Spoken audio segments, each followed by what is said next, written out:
আসসালামু আলাইকুম। আজকে আমি গরুর মাংস রান্না করব। এর জন্য গরুর মাংসগুলো ভালো করে ধুয়ে নিব, 2-3 ধোয়া দিব। তারপরে ধোয়ার পরে আমি রান্নায় চলে যাব।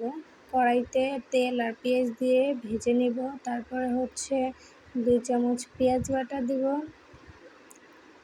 2 চামচ আদা বাটা দিব। তারপরে 2 চামচ আদা বাটা দেওয়ার পর 2 চামচ রসুন বাটা দিব। তারপরে 1.5 চামচ দিয়ে দিব জিরার বাটা, 1.5 চামচ জিরা বাটা। জিরা বাটা দেওয়ার পরে একটু নেড়ে চেড়ে নেব, মশলাগুলো ভালো করে মিলিয়ে নেব। ও এর মধ্যে আমি দারচিনি, এলাচ এগুলো দিয়ে দিছি। তারপরে 2 চামচ লবণ দিব, যে যার স্বাদ অনুযায়ী মাংস বুঝে লবণটা দিয়ে নেবেন। তারপরে দিব 3 চামচ হলুদের গুঁড়া, যার যার হলুদের কালার অনুযায়ী দিবেন। দিয়ে একটু আবারও নেড়ে চেড়ে নেব।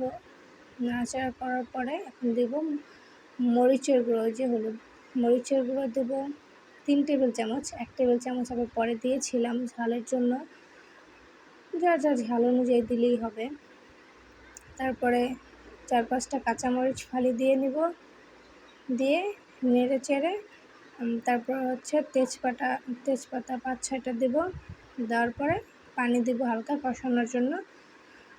এই পানিটা কষিয়ে যখন তেল বেরিয়ে আসবে ততক্ষণ পর্যন্ত অপেক্ষা করতে হবে। ভালো করে নাড়াচাড়া করব। করার পর যখন এই যে পানিটা শুকিয়ে তেলটা বেরিয়ে আসবে তখন আমরা মাংসটা দিয়ে দিব। এই যে এখন মাংসটা দিয়ে দিলাম।